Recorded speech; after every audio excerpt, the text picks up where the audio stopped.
camera's so good. It is very good. It's yours now.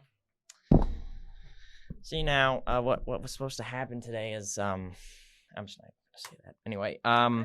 hello Juliet. Hello. Welcome to Interview Time. It's Thank great you. having you here. Yeah. Mm-hmm. All right. For your information, just for everyone's information watching, Cooking Club is still happening on Fridays on 11:30. You know, who cares really? I mean, I care. I mean, everybody cares. It's important information. Yeah. So it's still a thing. Oh.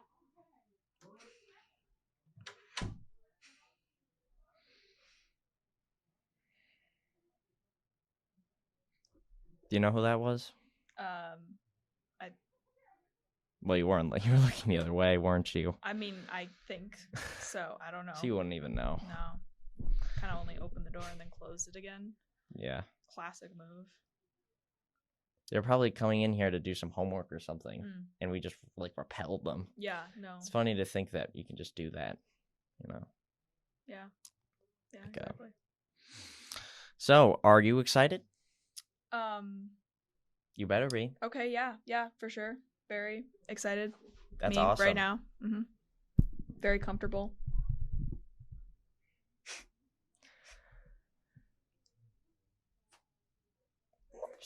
I mean, yeah, I know I'm supposed to be uncomfortable. That's a great thing to hear. All right, so for a couple of weeks, something weeks ago, I asked Casey to come on to Interview Time. I also asked Casey to text you about if you wanted to come on to Interview Time. Yes, I received that text. What was your response to that text message? My response to that text message was, "What is the interview about?" And then I got no response back. No response. So I did not hear anything else about Interview Time until approximately 1 hour ago when my English teacher interrupted our lesson to tell me I was asking to be interviewed. I'm glad that you have that answer to that message because that's important. Mm-hmm.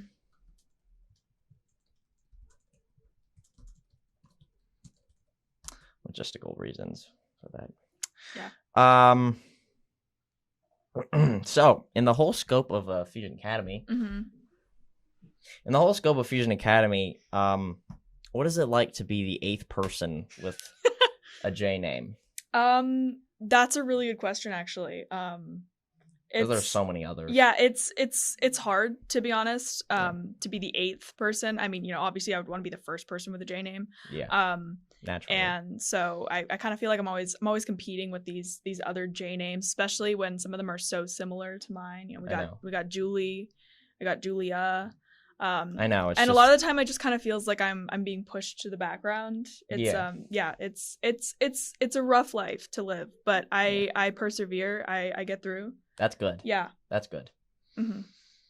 It's weird how they're all kind of the same, but also not the same. You know, I mean, back in 4th grade or whatever, I had a class with a Brian, another Brian, a Bryant, and a Ryan.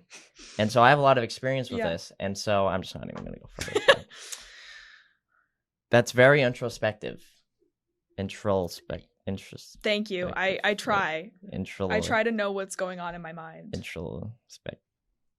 Mm-hmm. If you could change one thing about Fusion Academy, just anything, like that's happening, if you could just change it, where would you change that thing? Yeah, okay. Actually, I have a really good answer for this. So 2 times in the past 2 years, we've had a bit of a fire scare. The first time was due to an unfortunate incident involving making popcorn in the microwave. And the second time was due to something completely unrelated to Fusion Academy. But twice we have had our lessons and our times just interrupted by the concept of a fire. So I think that really if we just relocated the school into the fire department, that would greatly improve the quality of life here. So the question was, in which room would you make the change in? Like, which room would you decide to make that change in? Okay. Probably. Let's see. I feel like a good place to decide to make a change is like, maybe Maybe the bathroom. Yeah, that's good. Mm-hmm. I like in the stalls as well. Yeah, I that's think another that's a good good place. place. That is a good place. Even to think of better, things. the stall with a mirror in it. Oh, you mean like the big bathroom? Yeah. That one's good. Mm-hmm. Yeah. If I ever need to blow my nose, I just go into that bathroom. Exactly. Because I can see the snot dripping out through the mirror. It's perfect. So it just makes it easier. Mm-hmm.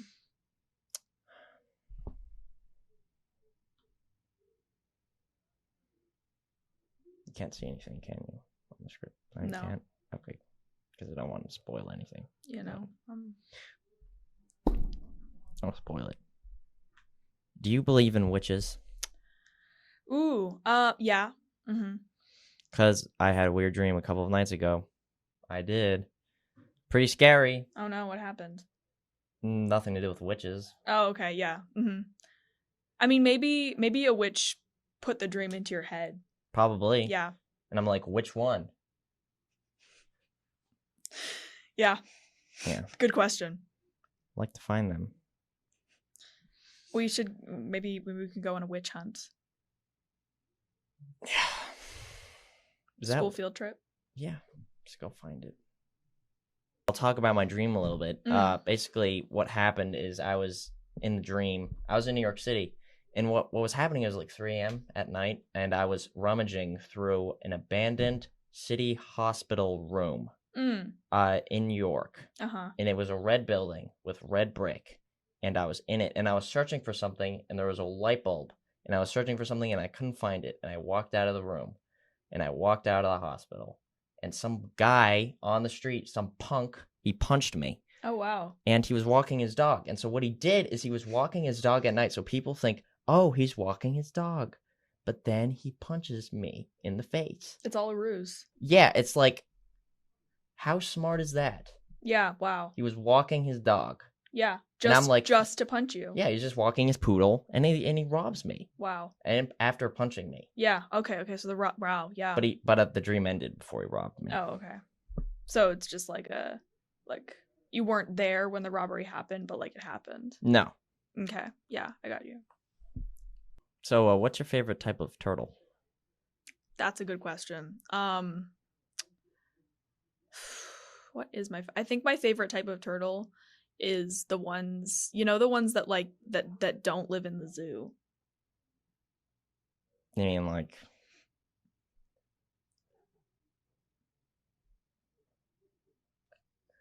Mm-hmm. Yeah, see, you get it. Those turtles, those are my favorites. Mm-hmm. Okay. Yeah. That's good. Love turtles. So like, okay. Yeah.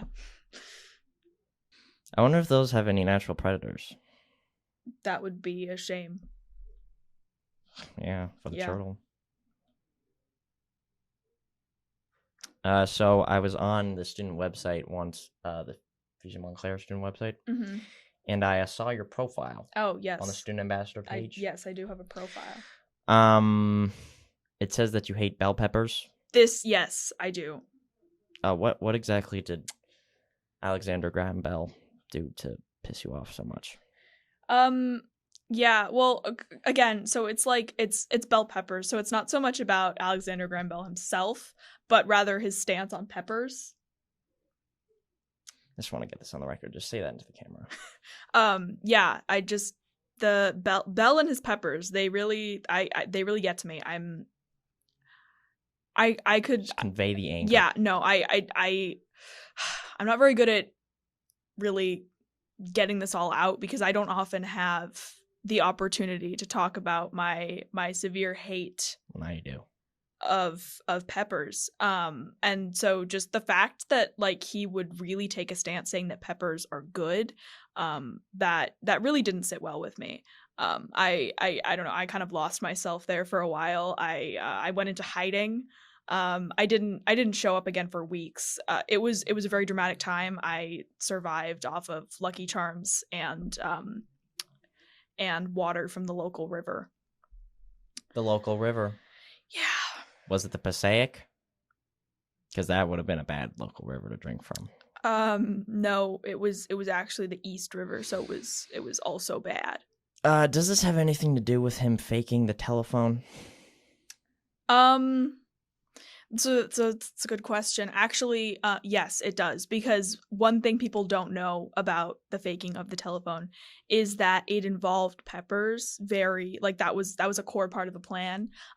There actually was no telephone. It was just a pepper. Makes you wonder how he did it. Yeah, one of history's great mysteries. Yeah. That rhymes. But I think he is a very important historical figure. Mm. So we should probably acknowledge how important he was. Sure. To nothing. Sure. Mm-hmm. Yeah. To peppers, for people who like peppers, and I am not those people. Yeah, because if I just made fun of Abraham Lincoln, like, nobody would like that. Like, people would just be like, what the hell's wrong with you, you know? And so, like, No, I know. But, I mean, to be fair, I don't know Abraham Lincoln's stance on bell peppers. I don't know. If only he could be here to tell us about peppers. I shouldn't have said that. The lights are, yeah.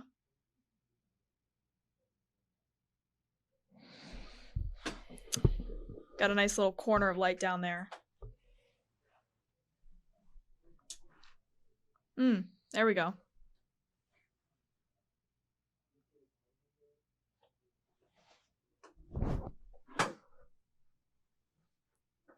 I think the motion sensor is covered.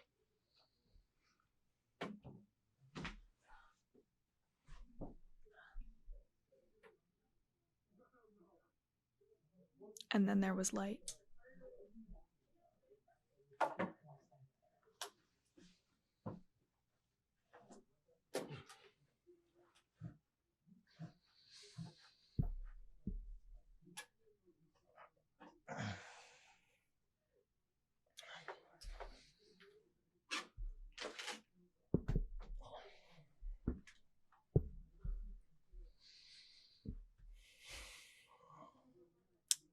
If I'm correct, Fusion is going to eliminate you from the school roster because you're graduating soon.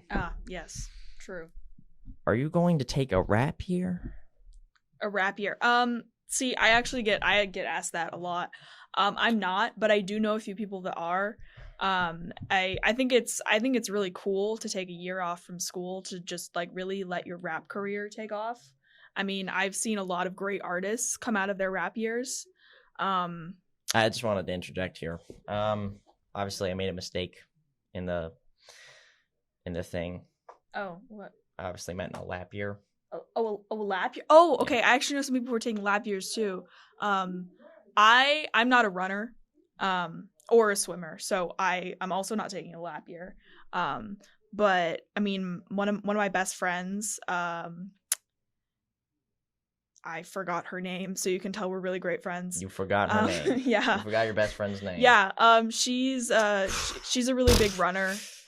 So she's actually going to be spending the entirety of the next 365 days actually after she graduates exclusively running around a track. The entire time. Yeah, no, she's not going to eat or sleep. It's impressive. It's only been done by one person before.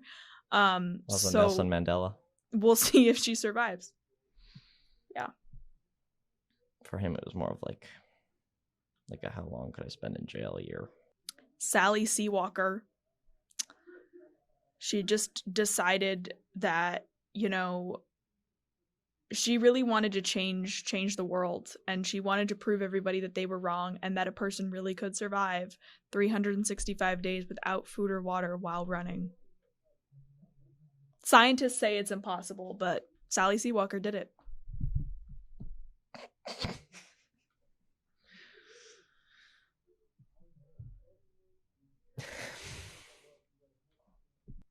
Where's Romeo? Dead. Get it? Yeah, he's I see, because I like might not want to disclose that. Yeah. It was a sad story. It was actually my friend's cat. My friend had this cat. His name was Romeo. He didn't like me very much. Sorry to say he's gone. No, I did not kill him. Do you just kill cats you don't like? I've never killed a cat before, actually. These are false rumors. I don't know who started them, but I am not a cat killer. Good. So I have a soft spot for cats. They are lovely creatures. I have never had a cat myself, but I have known multiple cats named Romeo. Till they died. Yeah. Well, Juliet, thank you very much for coming on to Interview Time. Mm-hmm. It was a pleasure having you. Thank you for having me here. No problem. I'm glad I got to share my stories. It's very good. They were great stories. Thank you. No yeah. problem. Mm-hmm.